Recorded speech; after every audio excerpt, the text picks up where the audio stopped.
If you like to make buttonhole stitch, I bet you'll enjoy making these buttonhole wheels.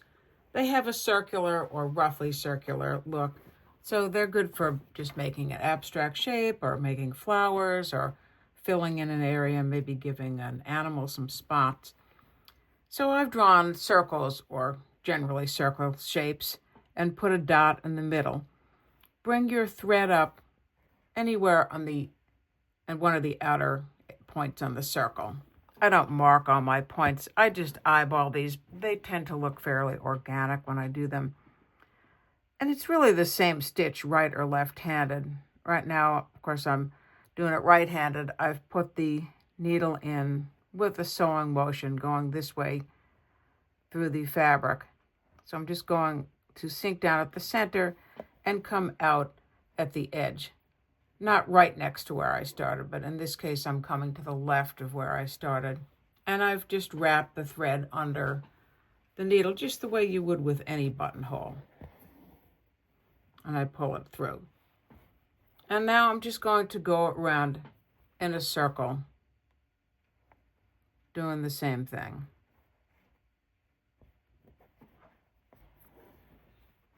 If you want these to look nice and even, you'll want to think about making your spokes the same distance apart. But if you like a little more organic, fun look, then don't worry about that so much.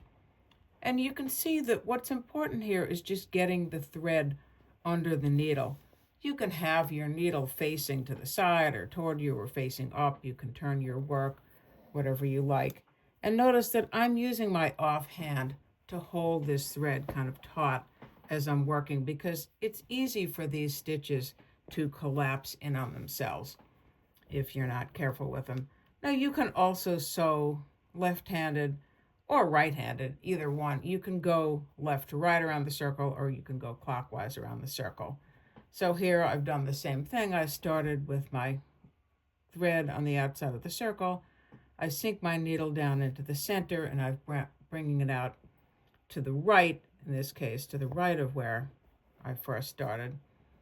The thread is under the needle, and I just pull it through. And now I can do another one.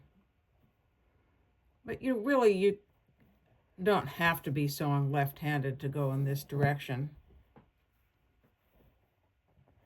So if you're a lefty and you like going the other way first, that'll be fine. You can make it work either way.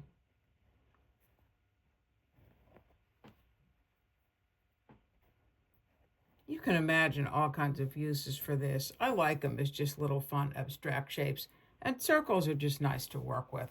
So here's one where I have almost completed it, and you can see when I've come to the very end, you kind of have to plan that, okay, now I've got room. Sometimes the last one or two of these, you want to plan the spacing of it so that you think, okay, I've got room to fit in just that one more spoke.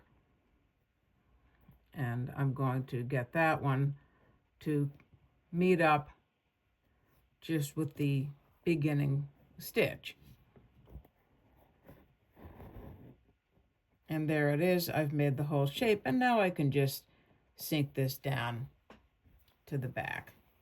And I have one completed. Try them out. I think you'll have fun with them.